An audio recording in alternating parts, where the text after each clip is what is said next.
Hi, welcome back to ODE YouTube channel. Today I'm reviewing one of the most amazing designs in pen history ever, in my opinion. And to show it to you, I'm going to start using this book, which is Sem Canetas de Sempre, which means 100 selected pens, 100 iconic pens. I don't know if there is a name for this book in English, but I want to show you a pen, the pen that I'm going to review today, and it is one of the pens they consider to be one of those 100 pens, iconic 100 pens, and it is this Parker T1, and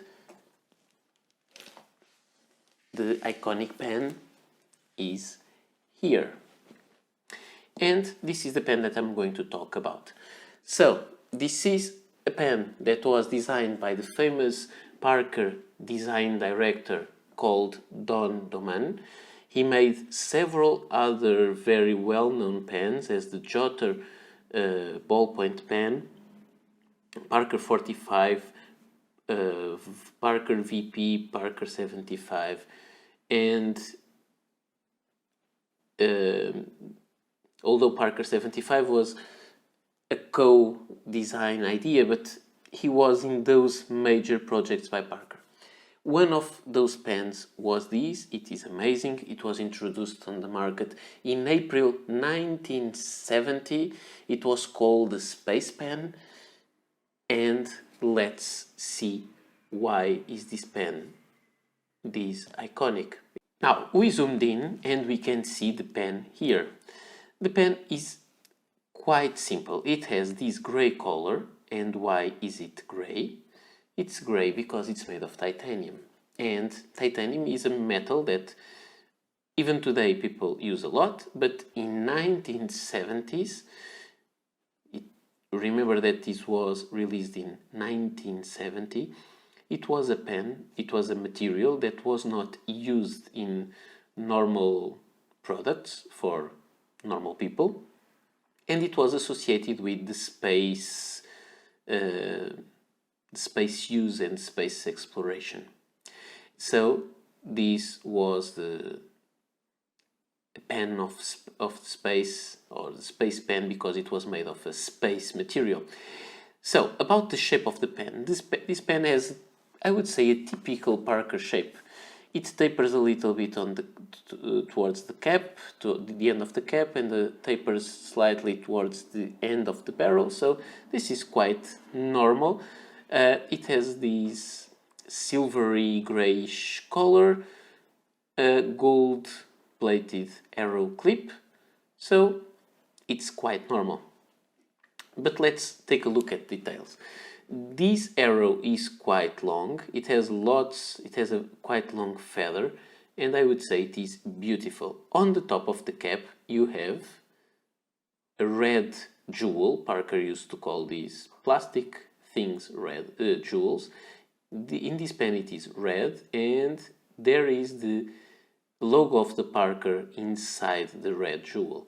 There is the same red jewel on the bottom of the barrel, but without the Parker logo. Around the cap lip you can see Parker and then Made in USA. And then you have a gold colored ring between the barrel and the cap. And this is it for the outside of the pen. Inside, for me, that's where the magic happens, because this pen has a slide cap. It comes out easily, and you have this little prong that keeps the cap in place, another there and another there, three little prongs that reminds us of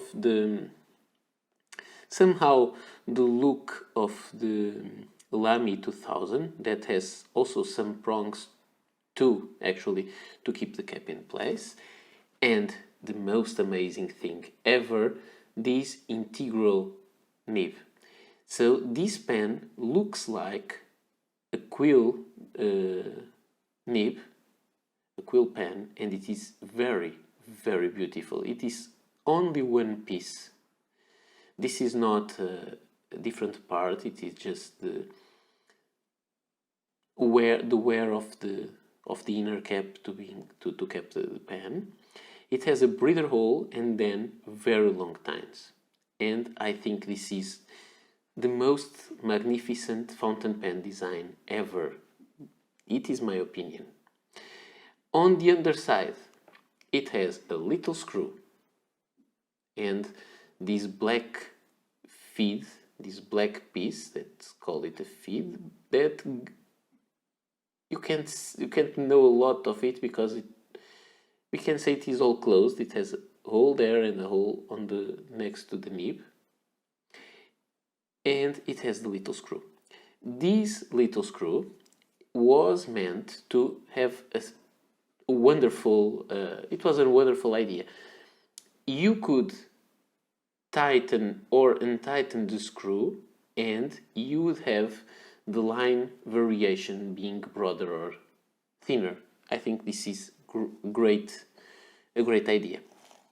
For these to work, Parker also made a special little metal tool for this Parker T1 to work with that. But if you get such a pen and you want to have a nice little tool, you can have this Victorinox Quattro accessory. You can buy this separately, and this end goes perfectly into this screw and allows you to turn it one side or another.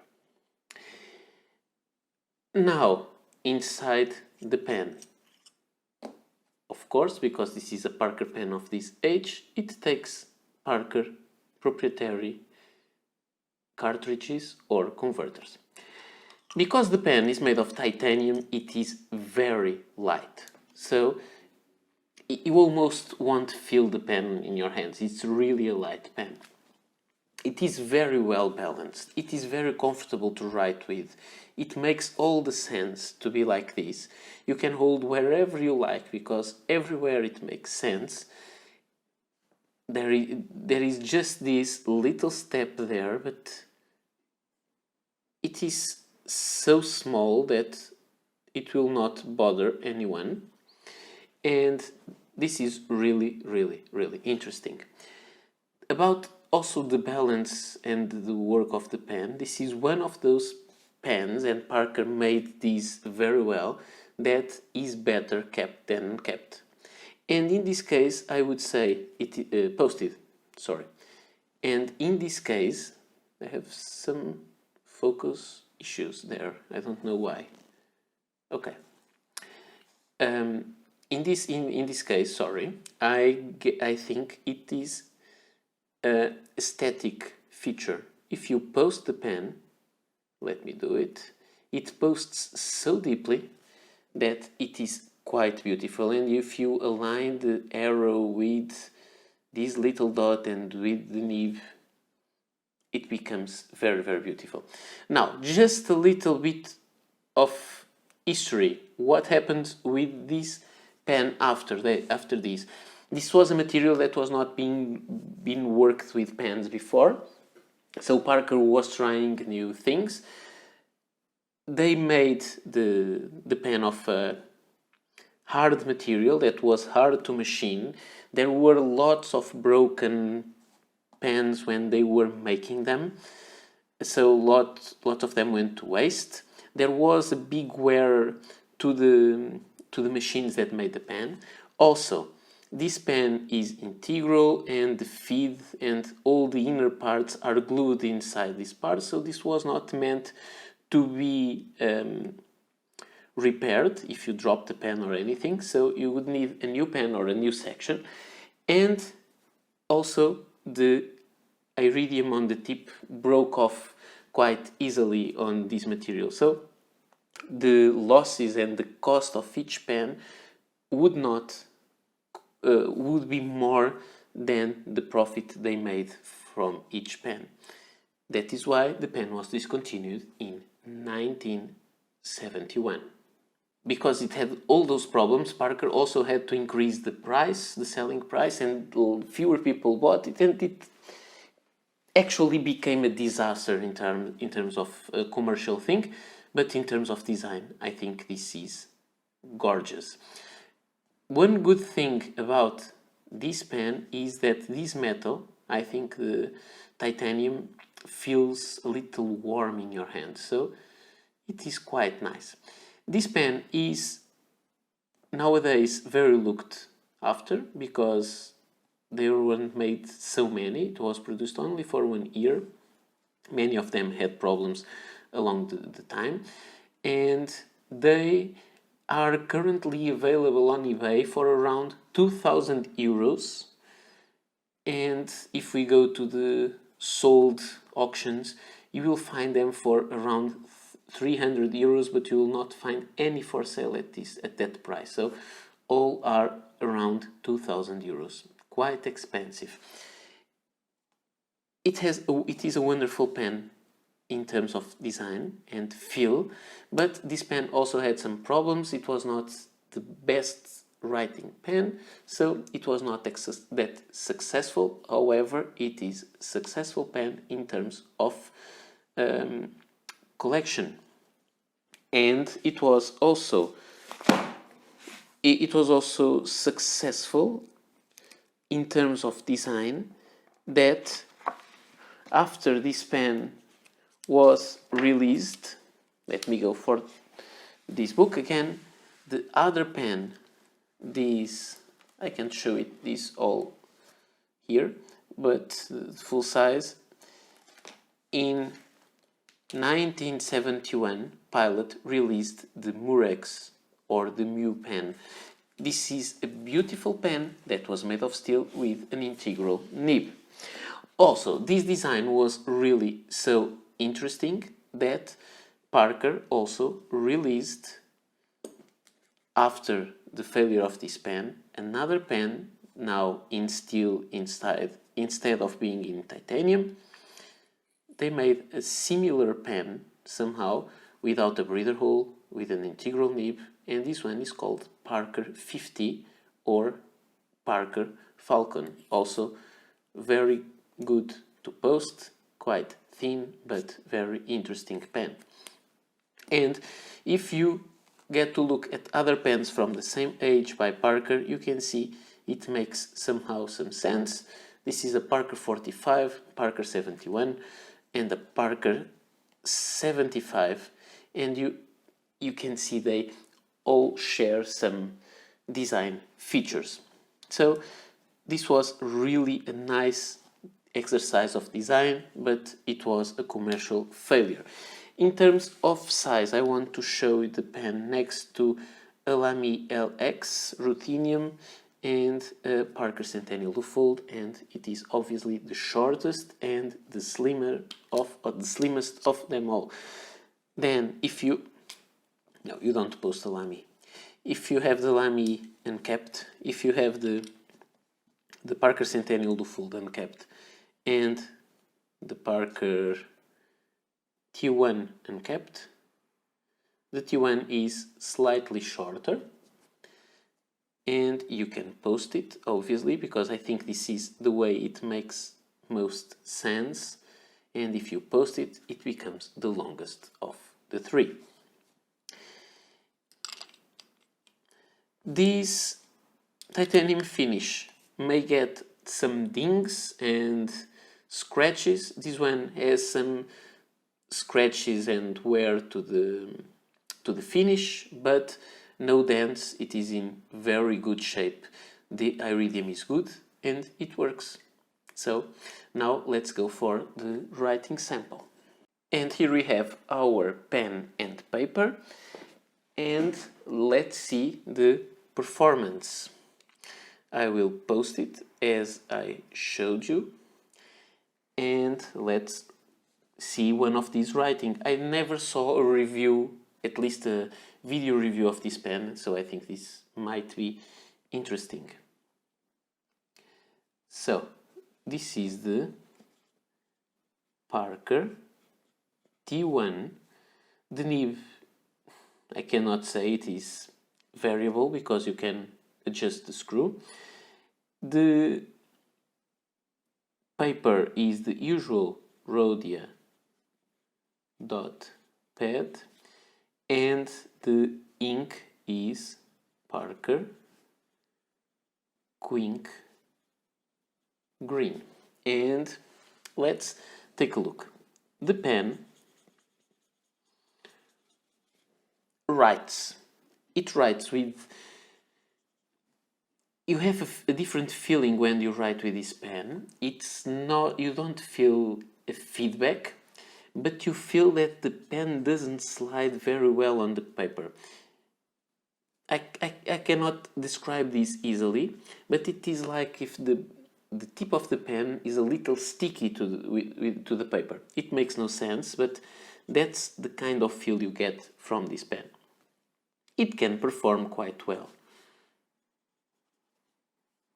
It's not a wet pen, and maybe that's why you get that kind of feeling. It is soft, it is smooth, sorry, but not really gliding through the paper. And very dry, as you may see. About something that I'm not going to do, line variation. This is titanium, and I think this pen is not meant to have line variation.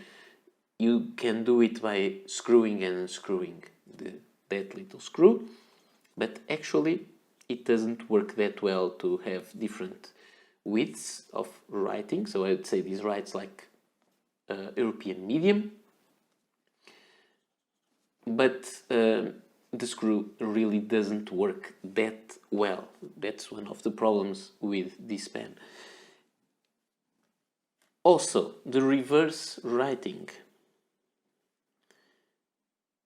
Parker T1. It writes really well, smoother than the regular part. One reason why I will not do any flex test to this pen is because the tip broke off easily, so I will not risk to damage this quite rare pen that I have. And there is something that I don't usually do, but let me just show you. Fountain pen, titanium. You may say that this pen writes really well, but Wasky Squirrel makes a kind of video that kind of test that he calls it the Pierre Gustafson test, which is his own adaptation of a test from another YouTuber, where he shows the pen writing quickly.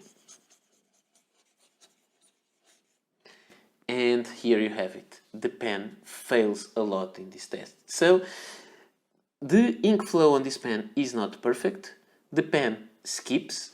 The nib is not so perfect on the paper, and you cannot really control the ink flow or the thickness of your line with that screw.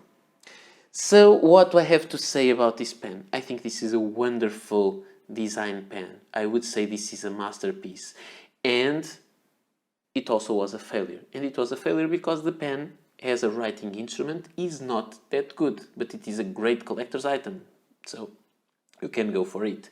Also, there is another thing that I need to say that is my opinion.